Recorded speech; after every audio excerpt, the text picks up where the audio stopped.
Kenny Ray Carter is a retired basketball player who makes his living running a small sports shop. One day, he rushes to watch a Richmond High School versus St. Francis basketball game. It turns out that his son Damian plays for St. Francis. The game starts, but it's clear that the Richmond players are not. They are experienced, but they are outmatched and outmuscled in every department, leaving them behind by a few points. As the game is about to end, they start arguing, and the referee calls the game off. But because St. Francis was ahead, they win. Later, Carter visits Richmond's coach, Bruce, who turns out to be a good friend. During their conversation, Bruce reveals that Carter graduated from Richmond High School, where he was a champion basketball player. He wants Carter to take over because he is about to retire soon. At first, Carter says he doesn't have much time, but when he sees the players fighting, he agrees. The next day, while driving Damian to school, Carter tells him that he will be the head coach of Richmond. As Richmond is thought to be a bad school, the teen clearly doesn't like the idea. In response, Carter says he wants to help the boys and make them professionals. On his first day at work, he meets Mrs. Garrison, the principal of Richmond High School, and they talk briefly about the student's future. Carter then hands her a document and requests that she print 25 copies of it. In the following scene, Carter finally makes it to the school gym, where he meets the basketball players and introduces himself as their new head coach. However, no one listens to him. Rather, they make fun of his appearance and speaking style, realizing that because the players behave in a disrespectful and impolite manner, Carter makes the decision to implement some new rules today. As a sign of respect, everyone must address each other by the term, sir. Additionally, all students must attend classes and maintain a minimum GPA of 2.3. They must also wear a suit and tie on game days as a sign of professionalism. In addition, Carter hands each player a contract and asks them to sign it. After hearing all of this, one of the players, Timo Cruz, becomes enraged and tries to punch Carter, but he is easily subdued and pushed into the wall. Cruz mentions that teachers are not allowed to touch their students, but Carter responds, "I am your basketball coach," and then he asks the remaining players to participate in the games. Two of them leave right away if anyone wants to, and the team captain, Kenyon Stone, reveals that they were the team's best players. Surprisingly, Carter doesn't care. He says they'll be fine. Then, when training starts, Carter forces them all to do intense physical exercise. He thinks that a player can't reach their full potential if their body doesn't support them. Carter also has rules that say if a player shows up 30 minutes late to training, he will give him 250 push-ups the next day. Junior Battle shows up late, so Carter gives him 250 push-ups right away. Battle tries to argue with the coach, but Carter puts him on the spot by telling him to do 500 push-ups right now. Later that day, Carter meets with the parents of the players and tells them about the rules and the contract they should sign. Most of the parents think the contract is ridiculous, but Carter assures them that it's for their son's own good at home. As expected, Carter denies the request because St. Francis is one of the best high schools in the city, but to his dismay, Damian reveals that he also wants to get into Richmond High School and learn from his father. While Carter is working on something, Damian arrives and hands him a contract. That he has already dropped out of that school. He tells his father that he will fulfill all of the terms of the contract, such as that he will maintain a 2.3 grade point average. After much convincing, Carter agrees, but only if Damian maintains a 3.7 grade point average. The following day, Damian arrives at his new school and immediately heads to the gym after finishing his classes. However, he is late, so Carter scolds him with exercises that are so painful they. Following this, Carter begins teaching them various pressing and defense strategies, but his method is unique in that, in the following scene, he gives each move the names of his sisters, such as Anna for the straight man-to-man pressure defense, Delilah for the trap defense, and Linda for the pick and roll offense. In the first game of the season, Richmond faces Hercules. Carter encourages all of his players and tells them to give it their all in the first half. Richmond does play well, but not enough to win.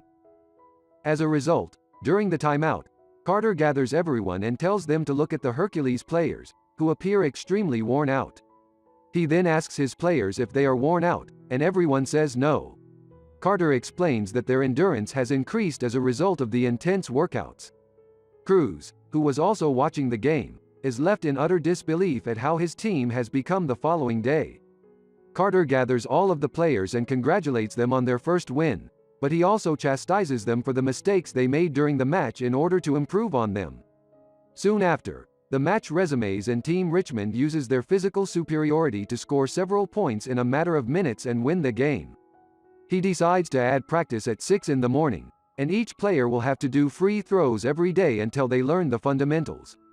Cruz then comes to the gym and tells Carter that he wants to start playing again. He's willing to do anything to get back on the team, but Carter tells him to do 2,500 push-ups before Friday, which is almost impossible. Carter tries to test Cruz's resolve by asking him to give up, but Cruz continues to work hard the following day. Carter visits Principal Garrison and mentions that he hasn't received the academic reports of any of the players. However, Cruz decides to comply with the insane task without saying a word. The players were clearly told in the contract that they can't play principal if they don't pass their tests. Garrison seems annoyed by the idea, but she says she'll look into it in the next scene. After a long practice, Carter tells everyone to go home and rest because tomorrow's game is important for them.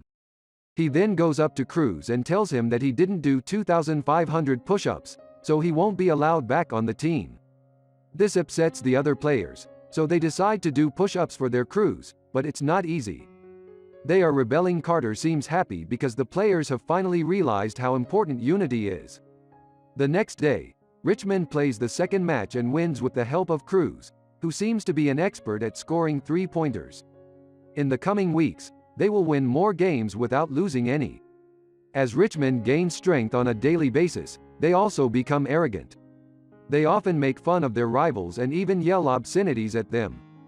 This clearly doesn't sit well with Carter, so he gathers everyone in the gym and gives a lengthy lecture about the importance of discipline and ethics. That winning isn't the only thing that matters in sports, it's also important to earn others' respect and love. As a punishment, he makes everyone do 500 push-ups that day. Carter decides to personally visit each class to see how his players are doing. However, he finds out that one of the players has been suspended. Junior Battle hasn't even attended class in 3 months, which enrages Carter, who considers education to be the most valuable asset.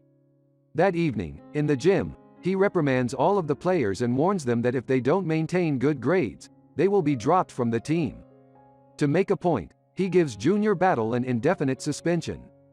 Junior Battle's mother arrives at Carter's shop that night and profusely apologizes for her son's actions, but Carter insists on hearing this from Junior himself. When the teenager apologizes, Carter forgives him and reinstates him back into. The following day, in the final of the Bay Hill tournament, Richmond faces the Cougars, a team they have never defeated. Fortunately, thanks to Carter's lessons on unity, skill, and perseverance, Richmond plays very well and wins the game in the last minute, shortly after Carter is given over. Carter finally receives the players' results that night, but they are not what he expected. All of the students have failed miserably, and some have even received 0. Enraged, he closes the gym and orders his team to meet him in the library, where he has brought 3 teachers who will assist the players in improving their test scores.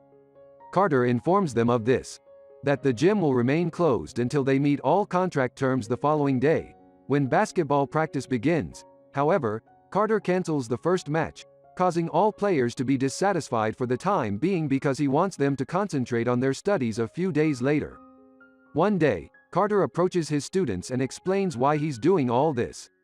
He says that in this city schoolboys are either destined to become players or criminals. The second match also gets cancelled, and as a result, Carter starts getting a lot of hate from the public. Even local news outlets start covering the topic. The system is set up that way, but if they study hard and get good grades, there is a chance that they can get into good colleges and have a future for themselves. Unfortunately, Carter is called to a meeting the next day, where the principal of the school and other representatives say that the gym is reopened, and Carter angrily storms out of the room in the following scene. The media has been harassing them because they decided to close the gym, but Carter is still adamant about continuing with his decision.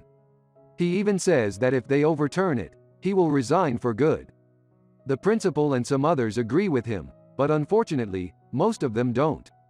He goes to the gym to get his belongings, but when he gets there, All the players are studying, and they won't play until they pass their exams. Carter is happy to see them working so hard, so he decides to stay and help them. After a few days, the exams show up, and all the players do their best, which is good news. All of them get excellent grades when Carter tells them the good news, which makes them happy.